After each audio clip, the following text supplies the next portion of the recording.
Hello again everyone, my name's Sarah Parkinson, I'm a children's author and illustrator and we're going to be reading today my latest book, Noisy Nora, which is about a very noisy little mouse.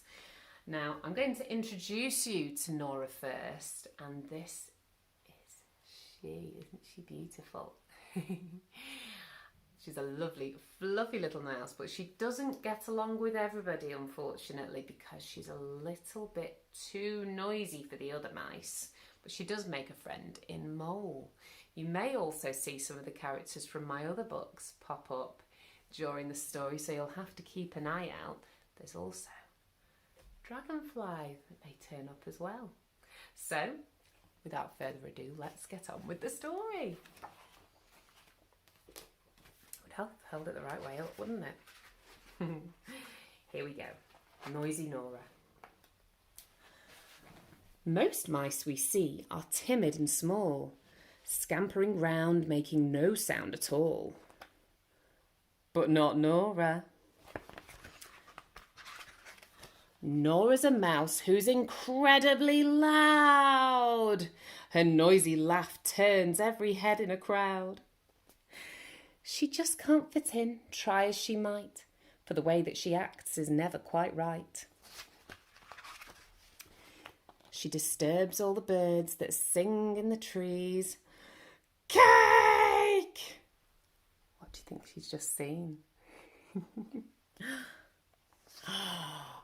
mice are eating cake, aren't they? But it's been blown away and makes the mice jump at their afternoon teas. Oh dear. Not so noisy, Nora, one said, lifting its snout. But she couldn't help the noise bursting out. The rest of the mice move away in disgust. Do we have to say that she's one of us? Oh dear, poor Nora. Hearing their words, her cheeks blushing red, she wishes she could be like them instead. Rejected, she plods down a damp, muddy track, but loses her footing and quickly falls back. Poor Nora. She slips and slides down a steep, sludgy hill. Whoop! Then reaches a garden, not stopping until, oh no, she hits a bump, flipping her up to the sky, and plops headfirst into a molehill nearby. There's a scuffling sound and a panicky squeak. Nervously, Nora takes a quick peek. Tunnel upon tunnel of curious things. Collections from pine cones to grubs and old rings. A shy little shadow appears down one hole. The velvety fur of a small, frightened mole. I wonder who she is. Then as Nora leans in, Mole's face catches the light. Paws pressed over her ears, her eyes screwed up tight. Nora didn't want to frighten Mole more by making mistakes she'd made before.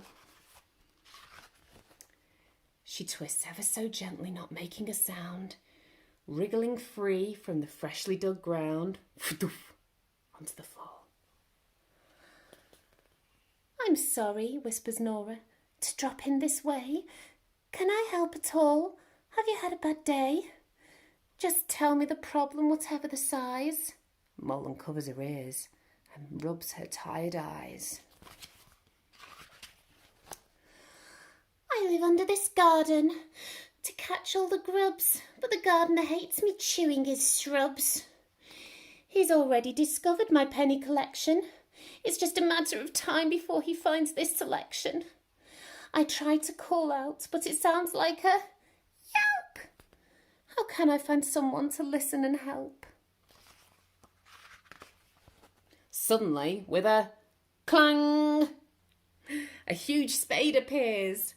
Nora has to think fast and forget all her fears. Oh no. Help! Can you shout out help for me? Help!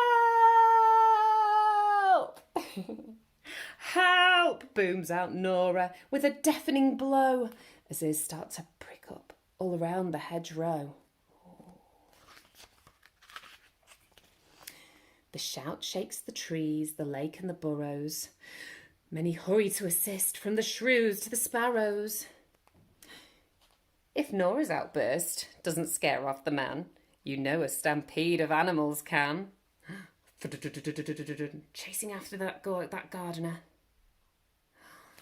Don't go putting spades in our tunnels, gardener. Come on now, Mole, we have work to do. Nora shouts for the others to come and help too.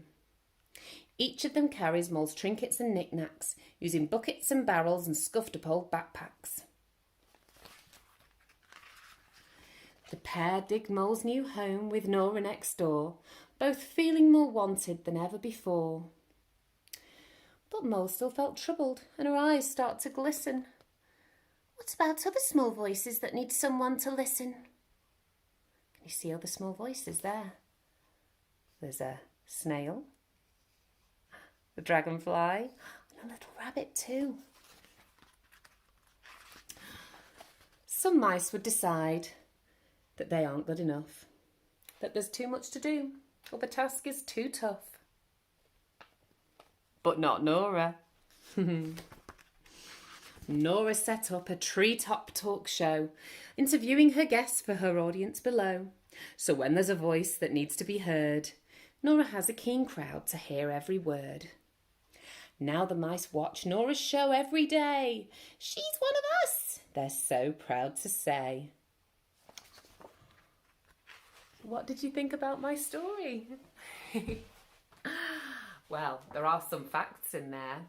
Did you know that little moles, just like this one, that's a real mole right there. Can you see his big paws? Those big paws are for digging deep, deep holes. They can do them really, really quickly. Just like that. Can you do that? Yeah, so they actually do make little chambers underground just like that mole. They live by themselves, but they use their chambers for things like earthworms, and they call that a larder. Or they can make their nests, or they can also make lots of little tunnels and corridors where they can keep all sorts of things under there. So you never know, they might be able to keep some collections under there. We just don't see them. So that's all about Mole,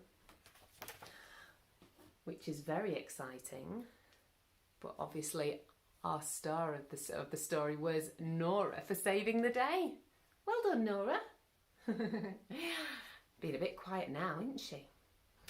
So we're going to be making our way over to the next activity, which is where we start talking about collections. Now, what I want you to do is go outside, or maybe inside, and wherever is best for you, you need to go and start making some collections of things. So with your grown-up, maybe you could make some interesting little collections. I've got a few ideas here.